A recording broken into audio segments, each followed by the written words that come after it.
কেউ যদি হাত ধরে, ভাই আমি তোমাকে ওই আগুনে পড়তে দিব না, সে হয়তো রাগ করে ঝটকা দিয়া হাত সরায় ফেলছে, সরেন মিয়া, আমি যাবই হ্যাঁ নেই আপনার কি। আমি তার পিঠে হাত দিলাম, ভাই যাইও না তুমি, ওইটা বরবাদি তোমার। সে হয়তো পিঠের হাত ফেলে দিছে, যা মিয়া সরো, আমার বাধা দিবা না, আমি যাবই। কিন্তু যে দরদি হয়, যার কলিজার মধ্যে বাঁচাবার ফিকির, যা আমি তারে যেভাবে হোক এই নাফরমানির রাস্তায় যাইতে দেব না, তো সকল সে বুক কোমরের মধ্যে যদি জড়াইয়া ধরিয়া বলে, ভাই আমি তোরে যাইতে দেব না, ভাই যত কথাই বলো, তুমি আমারে মারো, ধরো, পাথর মারো আর রক্ত ঝরাও, উম্মত আমারে পাথর মারছো তোমরা। আল্লাহর নবী বলছে, আমি পাথরের আঘাত সয়েছি, ক্ষুধার কষ্ট সয়েছি, দান দান শহীদ করা খুন সয়েছি, কিন্তু তবু আমি চেয়েছি আমার এক কোমরে ধরে ধরে জাহান্নাম থেকে বাঁচায়, জাহান্নাম থেকে বাঁচায়। প্রিয় বন্ধু, নষ্ট হয়ে গেল কেমনে? কোন নবীর উম্মত হইয়া নষ্ট হয়ে গেল? আহা, ইহুদি নষ্ট হয়ে গেছে, তার উপযুক্ত কোনো কিতাব নাই, তাদের কাছে কিচ্ছু নাই বাবা। এজন্য ইহুদিরা বেঈমান। তুমি কেন বেঈমান? আরে খ্রিস্টানের কাছে কোনো আসমানি কিতাব নাই। এই গোটা পৃথিবীর যত খ্রিস্টান ইউরোপের, তাদের কাছে কোনো আসমানি কিতাব নাই, আল্লাহর কসম নাই। আমি খোলামেলা বললাম, এটা সত্য রেকর্ড হয়।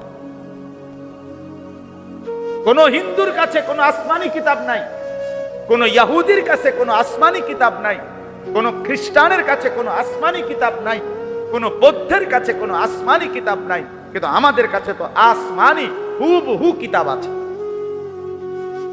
তুমি নষ্ট হইয়া গেলা কেমনে বাপ? ইহুদি নষ্ট হইবার তো যুক্তি আছে, তার কাছে তো নাই কিছু। খ্রিস্টান নষ্ট হয়ে যাওয়ার তো যুক্তি আছে, তো মুসলমানের বাচ্চা তুমি নষ্ট হয়ে গেলা কেন?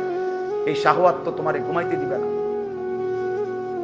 এই অসভ্যতা তো তোমারে ভালো থাকতে দিবে না। একদিন ধীরে ধীরে চরিত্র নষ্ট করবে, যৌবন নষ্ট করবে, শরীরের সক্ষমতা নষ্ট করবে, টাকা পয়সা নষ্ট করবে, সব নষ্ট করবে। পথের ফকির, নিঃস্ব অসহায় বানায়া জাহান্নাম বানায়। একদিন কবরে ফেরেশতা একটা লাথি দিয়া জাহান্নামের আযাব শুরু করে। এটাই নিশ্চিত, এটাই নিশ্চিত, এটাই নিশ্চিত। অসংখ্য অগণিত। প্রিয় ভাই, তোমরা জানো না, তোমার কাছে কেউ বলবে না, আমাদের কাছে বলে।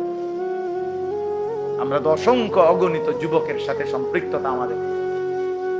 ব্যক্তি চরিত্র নষ্ট করতে করতে, জিনা ব্যভিচার অসভ্যতা নোংরামি করতে করতে চরিত্রের শেষ পর্যন্ত এখন শরীরের কি অবস্থা, যৌবনের কি অবস্থা। আমি তো ঢাকা শহরে জুমা পড়াই, বিত্তশালী তো আমি চিনি, 1000 কোটি টাকার মালিক তো আমাদের চিনা আছে।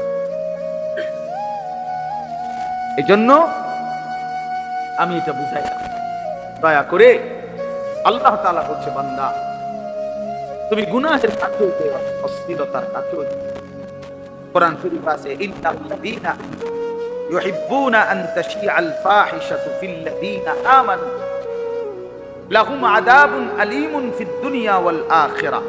সূরা নূরের মধ্যে আল্লাহ তাআলা স্টেজে পাইয়া গেছে। আল্লাহ তাআলা বলেন, ইন্নাল্লাযীনা ইউহিব্বুনা। দেখো ভাইয়া, কোরআনুল কারীম আল্লাহ বলছে, নিশ্চয়ই ঈমানদার মুসলমানের সমাজে যারা অসভ্যতা, অশ্লীলতা, ফাহিশা ছড়িয়ে দিতে পছন্দ করে, আল্লাহ বলেন লাহুম আযাবুন আলীমুন, তাদের জন্যই রয়েছে অত্যন্ত ভয়ানক আযাব। কোথায়? আরে ভাইয়া শোনো, কোথায়? তুমিও বুঝবা বাংলা। ফিদ দুনিয়া ওয়াল আখিরাহ। খোদার কসম, কোরআনের আয়াত, ফিদ দুনিয়া ওয়াল আখিরাহ। তাহলে আল্লাহ বলেন ওই অসভ্যদের জন্য, ওই চরিত্রহীনদের জন্য, ওই লম্পটদের জন্য, ওই জেনাকারী, ব্যভিচারী, এই নারী লুবি, জেনাকার, এই অসভ্য, তার জন্য দুনিয়াতেও রয়েছে আযাব, আখিরাতে রয়েছে আযাব। ফিদ দুনিয়া ওয়াল আখিরাহ। কি আজীব কথা। হ্যাঁ, তখন একাকিত্বে কাঁদবা, যেদিন সেদিন আর ফিরে আসবার সময়। আল্লাহ তাআলা মানুষের যৌবনকে শ্রেষ্ঠতম সম্পদ দান। কোরআন শরীফের সূরা রুমের মধ্যে আছে, আল্লাহ বলছেন একমাত্র মানুষের জীবনের শক্তি আমি দিয়েছি শুধু যৌবন। ছোটবেলা দুর্বল, বৃদ্ধকাল দুর্বল, মাঝখানে তাইলে শক্তি কোথায়? আল্লাহ বলছে যৌবন। কোরআন শরীফের আয়াত, আল্লাহুল্লাযী খালাকাকুম মিন দুআফিন সুম্মা জাআলা মিন বা'দি দুআফিন কুওয়া সুম্মা জাআলা মিন বা'দি কুওয়াতিন দুআফান ওয়া শাইবা। আল্লাহ বলেন আমি মানুষকে সৃষ্টি করেছি প্রথমত ছোটবেলায় দুর্বল, এরপরে বয়স যৌবনকালে দিয়েছি শক্তি কুওয়াত, আবার যৌবন শেষে বৃদ্ধকালে দিয়েছি দুআফ দুর্বলতা, ওয়া শাইবা এবং বৃদ্ধকালে। এজন্য আল্লাহ তাআলা বলেন শক্তি তো আমি দিয়েছিলাম যৌবনে, সক্ষমতা দিয়েছিলাম। এক যুবকের রাত নাই দিন নাই, যুবক চাইলে সারা রাত জেগে থাকতে পারে, সারা দিনও মেহনত করতে পারে, ঘন্টার পর ঘন্টা, মাইলের পর মাইল সে চাইলে হাঁটতে পারে, গড়তে পারে, পৃথিবী সাজাইতে পারে, জীবন গড়তে পারে, মানুষের কল্যাণ করতে পারে, মানুষের সেবা করতে পারে। এজন্য প্রিয় নওজোয়ান, আমি অনুরোধ করছি ভাইয়া, নিজের কদর করো। আল্লাহ তাআলা বলেন ইত্তাকুল্লাহ, বান্দা আল্লাহকে ভয় করো। আল্লাহর সাথে পারবা না, কেউ আল্লাহর সাথে পারবা না, আল্লাহর সাথে কেউ পারে না। আল্লাহর সাথে বিদ্রোহ করে কেউ ইজ্জত পায় না। আল্লাহর নাফরমানি করে এই পৃথিবীতে কোন নাফরমান সম্মানিত হয় নাই, বেইজ্জতি হইছে। হয় জীবিত থাকতে বেইজ্জতি হইছে, নয় মৃত্যুর পরে বেইজ্জতি হইছে, নয় বংশধরের মাধ্যমে বেইজ্জতি হইছে, নাইলে কোন এক পুরুষে গিয়া হইল 70 বছর পরে হইল, 90 বছর পরে হইল, জালেম, নাফরমান, ব্যভিচারী, লম্পট, হারামখোর, বেইজ্জতি হইছেই হইছে, হইছেই হইছে। এটাই পৃথিবীর বাস্তব। আমরা ছাত্র জীবনে পড়ছি মিয়া, ইতিহাস কখনো ভুল কালিতে লেখা, ইতিহাস কখনো কি ভুল কালিতে লেখা হয়। অর্থাৎ কেউ না কেউ সত্য সঠিক ইতিহাস তুলে ধরেই ধরে, তুলে ধরেই ধরে, তুলে ধরে। কোন না কোন মাটি ফুরে হইল প্রকৃত ইতিহাস বের হয়ে আসবেই। আপনি যতই যতই আপনি এটারে দামা চাপা দেন, একেবারে আপনি একটা মাটির পুতুলকে স্বর্ণের টুকরা বানায় ফেললেন যুক্তি দিয়া, না, ইতিহাস যেটা সত্য, যেটা এটা একদিন প্রকাশিত হবেই যে এটা মাটির ঢিলা, এটা স্বর্ণের টুকরা না। এজন্য বাবা আল্লাহ তাআলা বলেন ইত্তাকুল্লাহ, আল্লাহকে ভয় করো, আল্লাহকে ভয় করো, গুনাহ ছেড়ে দাও, আল্লাহর ইবাদত করো। জিন্দেগির বড় একটা উত্তম সময় আমাদের সামনে, সেটা হলো মাহে রমজান। এই রমজানের রোজা যেটা, এটার অর্থ আর তাকওয়ার অর্থ সেম। আস-সাওম, সিয়াম, এই শব্দের অর্থ আত-তারক, আল-ইমসাক, বিরত থাকা। আল্লাহ তাআলা বলছে রোজার মধ্যেও আমার মূল মাকসাদ বান্দা বিরত থাকা। রোজার মূল প্রাণ, রমজানের মূল রূহ বিরত থাকা। খাদ্য থেকে বিরত থাকো, পানীয় থেকে বিরত থাকো, হালাল স্ত্রী থেকে বিরত থাকো। কেন? তুমি যেন তোমার দিলে অনুভূতি আসে যে হায় হায়, যেই আল্লাহ আমার 3টা হালাল বস্তু হারাম করে দিলেন, তো হারামগুলোর প্রতি এবার কি পরিমাণ আল্লাহর ঘৃণা, কি পরিমাণ ঘৃণা।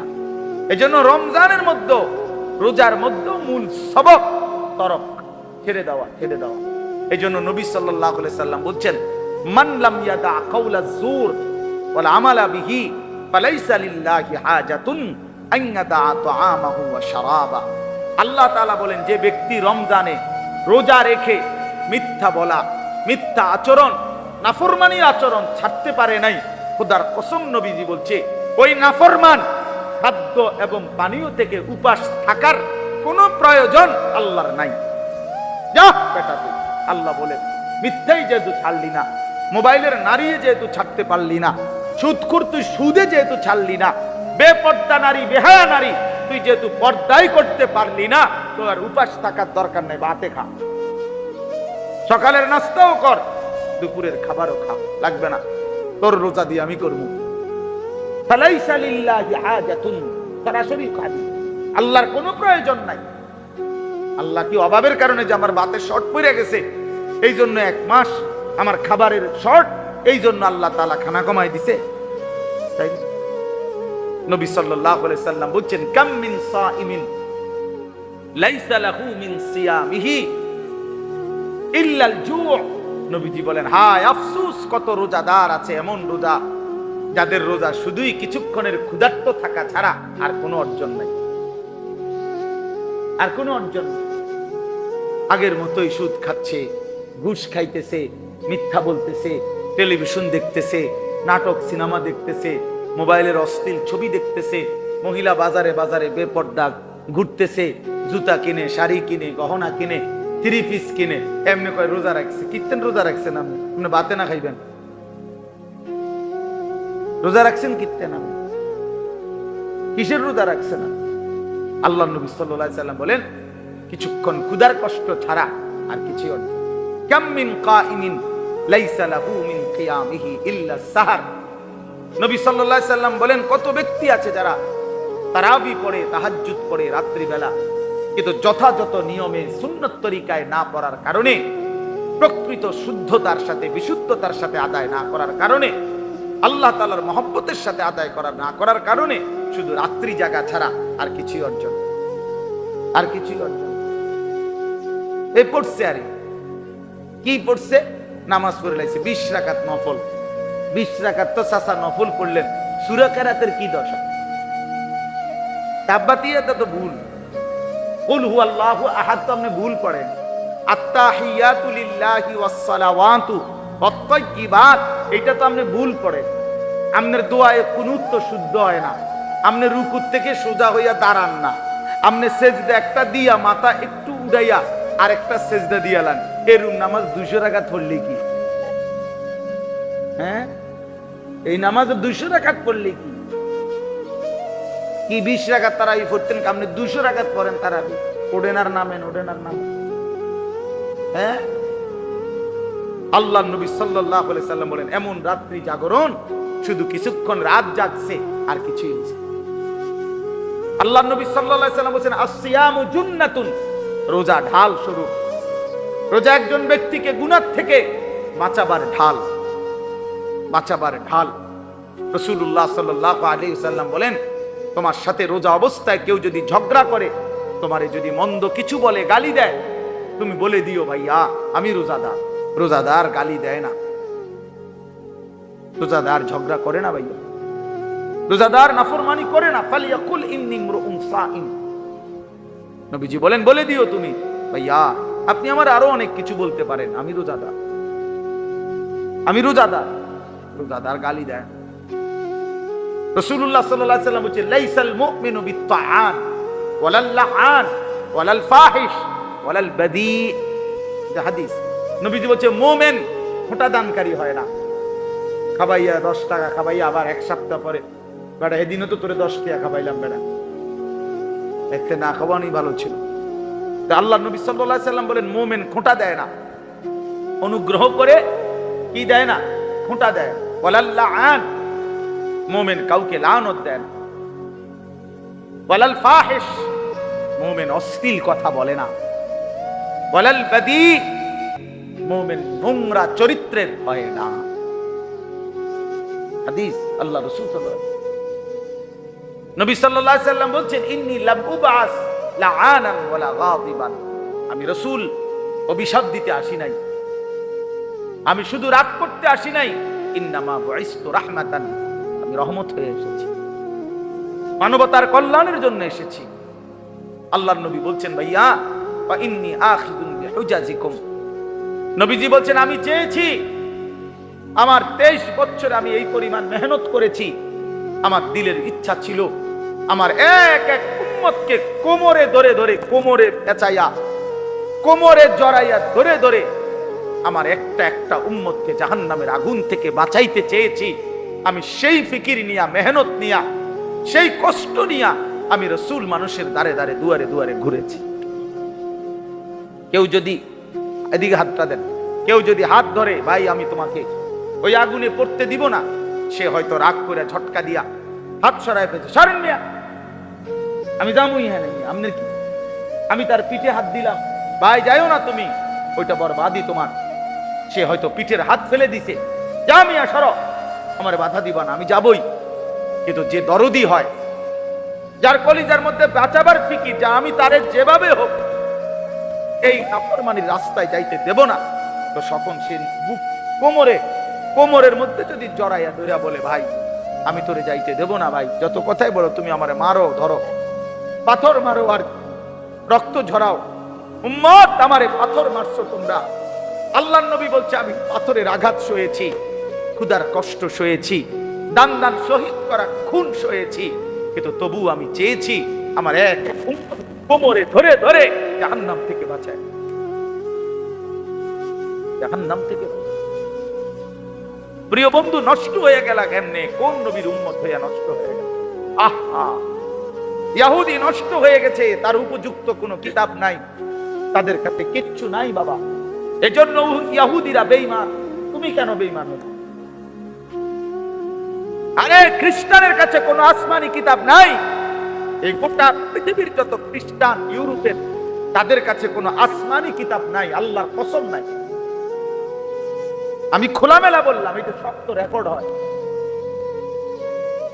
কোন হিন্দুর কাছে কোনো আসমানি কিতাব নাই, কোন ইহুদির কাছে কোনো আসমানি কিতাব নাই, কোন খ্রিস্টানের কাছে কোনো আসমানি কিতাব নাই, কোন বৌদ্ধের কাছে কোনো আসমানি কিতাব নাই, কিন্তু আমাদের কাছে তো আসমানি হুবহু কিতাব আছে। তুমি নষ্ট হইয়া গেলা কেমনে বাপ? ইহুদি নষ্ট হইবার তো যুক্তি আছে, তার কাছে তো নাই কিছু। খ্রিস্টান নষ্ট হয়ে যাওয়ার তো যুক্তি আছে, তো মুসলমানের বাচ্চা তুমি নষ্ট হয়ে গেলা। মুসলমান এত বড় চরিত্রহীন হয় কেমনে? মুসলমানের ঘরে জন্ম নিয়ে এত নারী দেখে কেমনে? এত ছবি দেখে কেমনে? এত উলঙ্গ দৃশ্য দেখে কেমনে? মায়ের পবিত্র মুসলমান মায়ের দুধ খাইয়া একটা সেজদাও দিতে চাও না, এক ওয়াক্ত নামাজ পড়তে মন চায় না, তুই মারে এত বড় অপমান কেমনে করলি? না ফরমান, মারে এত বড় বেইজ্জতি কেমনে করলি? না তোর মাকে এত বড় অপমান কেমনে করলি? আহ, এই বন্ধুরা থাকবে না। এখন যারে লইয়া হাসো, মস্কারি করো, তোমার বন্ধু তোমারে খোঁচা দেয়, তুমি হাসো, হ্যাঁ, এই বাটফারে থাকতো না। তোমারে যখন ফেরেশতা লাথি দিব, তখন এই তোমার এই বন্ধু নামের এই বাটপার, যে তোমারে নারী দেখাইছে, ছবি দেখাইছে, উলঙ্গ দৃশ্য দেখাইছে, জিনার আড্ডা, মদের আড্ডা, জুয়ার আড্ডায় দিছে, এই হাইওয়ান তোমার সাথে আর থাকবে না। সেদিন তোমার পাপের শাস্তি তোমাকে একাই ভোগ। অতএব আমার কথা শেষ, আমি এতটুকু কথাই বললাম, ইয়া আইয়ুহাল্লাযীনা আমানুত্তাকুল্লাহ, হে মুমিন, আল্লাহকে ভয় করো, গুনাহ ছাড়ো, গুনাহ। ওয়াল তানজুর নাফসুম মা কাদ্দামাত, আজকের দুনিয়ার প্রতি ঘন্টা মিনিট, দুনিয়ার প্রতিটা হায়াত থেকে হিসাব করো, আগামীকাল আখিরাতের জন্য আজকে দুনিয়া থেকে কি পাঠাইছো, কি পাঠিয়েছো। ওয়াত্তাকুল্লাহ, আল্লাহ বলেন, আবারও বলছি বান্দা, আল্লাহকে ভয় করো। ইন্নাল্লাহা খাবীরুম বিমা তা'মালুন, আল্লাহ কিন্তু তোমাদের সব কিছুর খবর রাখছেন। অতএব দোস্ত আমার, বন্ধু আমার, আজ আমি এতটুকু কথাই বললাম। মাহে রমজানকে সামনে রেখে 1 জন, 2 জন, 10 জন, 5 জন, 20 জন, 50 জন যুবক, অথবা তোমরা সকলেই যার বিবেক আছে, তুমি ফিরে আসো, গুনার রাস্তা ছেড়ে দাও বাবা, অশ্লীলতার রাস্তা ছেড়ে দাও, অসভ্যতার এই রাস্তা ছেড়ে দাও। এই নারী ছবি, এই মদ জুয়া, এই অশ্লীলতা, মোবাইলের এই 24 ঘন্টার আসক্তি, খোদার কসম সুখ দেয় না, অতৃপ্তি বাড়ায়, অতৃপ্তি বাড়ায়, বারবার দেখতে মন চায়, সারাক্ষণ আরো নারী, আরো ছবি, আরো জিনা, আরো ব্যভিচার, নেশা বাড়ায়, বারবার তোমারে তৃপ্ত করবে না, সুখ দিবে না। তোমরা যাদের চুল, বাবা তুমি মুসলমান, আরেকবার আমার অনুরোধ রাখো, তুমি তো মুসলমানের ঘরে জন্ম নিয়েছো, তুমি ইহুদির বাচ্চা না, ইহুদির মতো চুল রাখলা কেন? তুমি তো কাফেরের বাচ্চা না, তুমি তো ইমানদারের বাচ্চা। তোমার বাপকে কেন তোমার অপছন্দ হইল? ইহুদি বেঈমানকে কেন পছন্দ? তুমি তোমার বংশধরকে, তোমার এলাকার কোন আলেমে দ্বীনকে অপছন্দ করলা কেন? মুশরিককে, মুরতাদকে পছন্দ করলা? তাদের মতো তোমরা চুল রাখছো, কি বুঝে চুল রাখছো? গুড়ের মধ্যে সুন্দর, পৃথিবীতে পুরুষ চুলের ফ্যাশন অথবা চুলের সৌন্দর্যের উপরে আলাদা পুরুষের কোনো বিশেষত্ব, এটা পৃথিবীর কোনো বইতে নাই। কোরআন হাদিস না, মানে জেনারেল লাইনেও এরকম কোনো কথা নাই। কোন বইতে কথা নাই যে একজন পুরুষের সৌন্দর্য তার চুল, এটা পৃথিবীর কোনো কিতাবে নাই, বইতে নাই। নারীর সৌন্দর্য চুল, মহিলাদের লম্বা চুলের একটা কি আছে, সৌন্দর্য আলাদা আছে, বিশেষত্ব আছে। কিন্তু পুরুষ সে চুল নিয়ে বিভিন্ন রকমের ফ্যাশন করবে, একবার এদিকে একবার ওইদিকে, একবার ঝাঁকড়া, এইটা একার পুরা প্রতিবন্ধী ছাড়া, পাগল মাতাল ছাড়া আর কোনো সুস্থ মানুষের কাজ হইতে পারে। বিশ্বাস করো ভাইয়া, তাহলে আরেকবার তুমি কোনো গবেষণা বা কোনোখানে যদি লেখা পাও যে না একজন পুরুষের চুল অনেক গুরুত্বপূর্ণ, চুলের বিভিন্ন ফ্যাশন, এটা আমারে দেখাইও, আমি আবার আম। তো তুমি যেই বিচার করো আমি এই বিচার মানি, তুমি আমারে দেখাই। তোমাদেরকে দুশ্মন প্রতারিত করেছে, আহারে বেঈমান তোমগরে নিয়া বেউকুফ পাইছে, তোমগরে বান্দরের মতো তোমগরে নাচা। কাফের বেঈমান তোমারে নিয়া হাসে হাসে, যে দেখছো মুসলমান আমরা, আমি যেটা কই এটাই, আহারে এ তো বান্দরের মতো নাচা। ইমানদারকে বেঈমান প্রতারিত করার কথা ছিল। আল্লামা ইকবাল বলছে ইমানদার হলো তাকে বলে যে পুরা জাতি যদি আমার একত্র করে মূর্তি স্তূপ করে দিয়ে দাও, আর স্তূপের উপরে মানে মূর্তির স্তূপ, আমারে যদি মূর্তির স্তূপে দাঁড় করাও, আল্লামা ইকবাল বলছে ইমানদার তবুও বলবে লা ইলাহা ইল্লাল্লাহ। আমি মূর্তির স্তূপে দাঁড়িয়েও বলবো লা ইলাহা ইল্লাল্লাহ, লা ইলাহা। আমাদের সেই মূর্তি ভাঙ্গার, মূর্তির মানুষের ভাস্কর্য মূর্তির বিরুদ্ধে যেই মহান রাহবার আমাদের আল্লামা মামুনুল হক কথা বলেছিলেন, একদিনের জন্য তার ঘাড় কেউ নোয়াইতে পারে নাই, তার সাহসী হুঙ্কার কেউ নোয়াইতে পারে নাই। শেষ পর্যন্ত জালেম পরাজিত হয়েছে, মামুনুল হক জিতেই গেছে। বেটা জিতেই গেছে। ঈমান জিতে যায়, মুমিন জিতেই যায়, ঈমানদার জিতেই যায়, জুলুমবাজ হেরে যায়, অন্যায়কারী হেরে যায়। এজন্য কোন পাপী ইজ্জত পায় না, কোন পাপী শেষ পর্যন্ত সম্মান পায় না, কোন জালিম শেষ পর্যন্ত কি পায় না, আজ কিংবা কাল বেইজ্জতি নিশ্চিত, লাঞ্ছনা নিশ্চিত। সময়ের ব্যবধান হয় 20 বছর, নয় 70 বছর, নয় 100 বছর, নয় 300 বছর, কিন্তু অপমান কি নিশ্চিত। এজন্য দোস্ত, আজ কিংবা কাল তোমরা যারা গুনাহ করছো, তোমরা যারা আল্লাহর নাফরমানিতে ডুবে আছো, নামাজ পড়ছো, খোদার কসম, এই বন্ধু আমার নাম আনিসুর রহমান, মনে রাখো, এই প্রিয় ভাইয়ের কথা মনে রাখো, তুমি বেইজ্জতি হইবাই হইবা, বেইজ্জতি হইবাই হইবা। হ্যাঁ হ্যাঁ, তুমি অপমানিত হইবাই একদিন। তুমি তোমার সেদিন এই শেষ কথাটা শোনো, আশ্চর্য কথা। আমাদের একজন কুমিল্লার প্রখ্যাত একজন আলেম আছেন, বক্তা ওয়াইজ, আল্লামা মুফতি আমজাদ হুসাইন সাহেব, মুরাদনগর বড় মাদ্রাসার মুহতামিম, হুজুরে বলতেছিলেন ওনার এলাকার এক ভদ্রলোক, স্বামী স্ত্রী, তাদের একমাত্র মেয়েটা ভাইগা গেছে আরেক পোলার লগে, ভাইগা ওই পোলার সাথে বিয়ে শাদী করছে বা যাই হয়েছে গেছে গা। মা বাবা কাঁদতেছে দিন রাত, থানা পুলিশ মামলা, বহুত ওই হুল্লুর করতেছে, কলিজার টুকরা একমাত্র সন্তান মেয়ে। তো ওই মেয়েটা কিছুদিনের পরে বাবার কাছে, বাবা মার কাছে একটা চিঠি পাঠাইছে। এই মেয়েটা ওই বাবা মার চিঠির মধ্যে লিখছে মেয়ে বাবা মাকে লক্ষ্য করে যে, প্রিয় মা বাবা, আপনারা কেন এমন দৌড়ঝাঁপ করছেন? যেই কাজটি আপনারাই ইতিপূর্বে করেছিলেন আমি জানি, আমি তো সেই কাজটাই করেছি। অতএব এর জন্য আপনারা এই আচরণ করাটা তো মানায় না। অর্থাৎ আপনারাও তো দুজন ভাগ্যেই বিয়ে করছেন, খোদার কসম।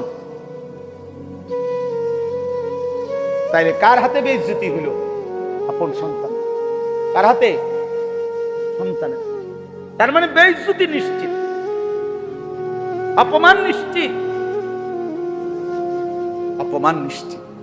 অতএব প্রিয় ভাই, প্রিয় বাবা, গুনাহ ছেড়ে দেন।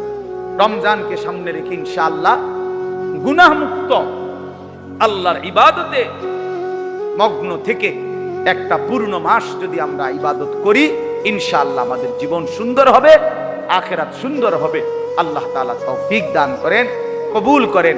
আল্লাহ তাআলা এই হাফিজিয়া মাদ্রাসায় 3 খানা আল্লাহ তাআলা কবুল করেন। শুরু থেকেই আলহামদুলিল্লাহ আমাদের আশা হয়, আমার প্রিয় ভাই হাফেজ ইয়াসিন, মাওলানা ইয়াসিন ভাই, আলহামদুলিল্লাহ ইয়াসিন ভাই আমার সাথে যথেষ্ট সম্পর্ক রাখে, আমার খুব বেশি মহব্বত করে যে কয়েকজন মানুষের মধ্যে। আলহামদুলিল্লাহ এই মহব্বতের দাবিতেই আসছি। আমরা সবার জন্য দোয়া চাই, দোয়া করি। আমার জন্য দোয়া করবেন সবাই, তোমরা ছেলেরাও দোয়া করো, আমরাও তোমাদের জন্য আল্লাহর ঘরে গিয়েও ইনশাআল্লাহ দোয়া করব। ইনশাআল্লাহ আল্লাহ তোমাদের দিন দান করেন। তোমরা যদি সুন্দর হও, চরিত্রবান হও, তোমরা যদি সেজদাওয়ালা হও, খোদার কসম ইনশাআল্লাহ সারা পৃথিবীতে ইসলামের পতাকা উড়বে, কালেমার পতাকা উড়বে। আগামীর ইসলাম তোমাদের দিকে তাকায় আছে, মজলুম মা তোমার দিকে তাকায় আছে, মজলুম বোন তোমার দিকে তাকায় আছে, নির্যাতিত সন্তান আহাজারি করছে সারা পৃথিবীতে। অতএব ইনশাআল্লাহ কিশোর নওজোয়ান যদি হিম্মত করে, ইসলামের বিজয় হবেই ইনশাআল্লাহ। আল্লাহ তাআলা তোমাদেরকে হিম্মত দান করেন, আল্লাহ তাআলা কবুল করে নেন।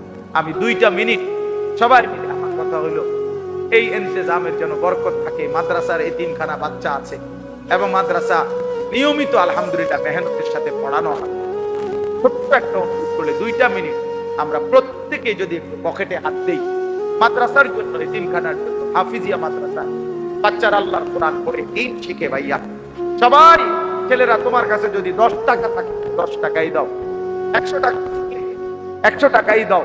বাবাদের কাছে থাকলে বাবারাই দেন। হ্যাঁ, ব্যাগ যাচ্ছে, দেন, সবাই দেন।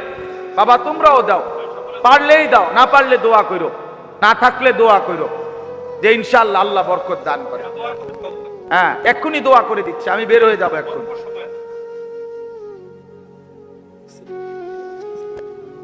আল্লাহ আল্লাহ। আমাদের শ্রদ্ধাভাজন সভাপতি প্রিয় ভাই নাসির ভাই, ওনার আব্বার জন্য দোয়া চাইছেন, উনি নিজেও দোয়া চাইছেন, আমার সাথে কথাও বলছেন। আল্লাহ তাআলা তাকেও আফিয়ত দান করেন, তার বাবাকেও আল্লাহ তাআলা মাফ করে দেন। যাও না ভাইয়া, বসো 1 মিনিট, দোয়া করে যাও, আমরা শেষ। আমি তো আর তো ওয়াজ নাই, বসো।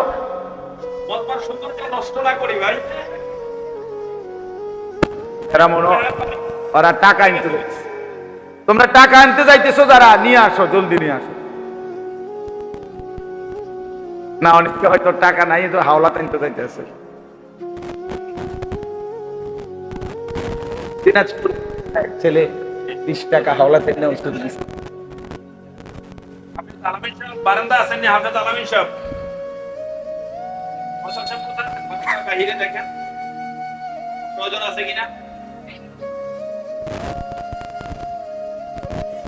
মাদ্রাসার ওস্তাদের হাতে ব্যাগ আছে ভাই, যে অংশগ্রহণ করব আল্লাহ বরকত দিক, আল্লাহ কবুল করেন। আল্লাহুম্মা সাল্লি আলা মুহাম্মাদ ওয়া আলা আলি মুহাম্মাদ কামা সাল্লাইতা আলা ইব্রাহিম। আল্লাহ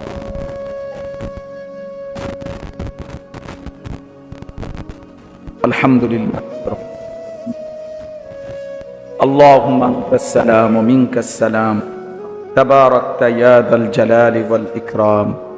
مولاي كريم আপনি মাফ করে দেন, রব্বে করিম আপনি মাফ করে দেন, মেহেরবান মাওলা আপনি মাফ করে দেন।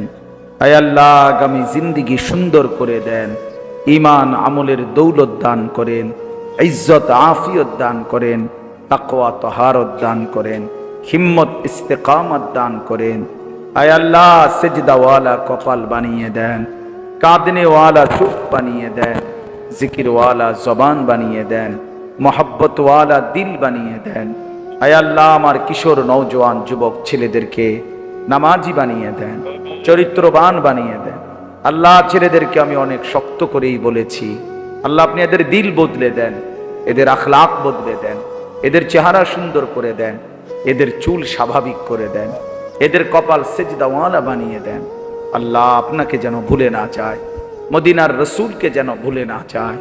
আল্লাহ, যিনি 23 বছর উম্মতের জন্য কেঁদেছেন, তাকে যেন উম্মত ভুলে না যায় মাওলা। আয় আল্লাহ, আপনি এই মাদ্রাসা কবুল করে নেন, মাদ্রাসা কবুল করে নেন, মাদ্রাসা কবুল করে নেন। ছাত্র, উস্তাদ, মুহতামিম সকলকে ইখলাস ও তাকওয়া দান করেন।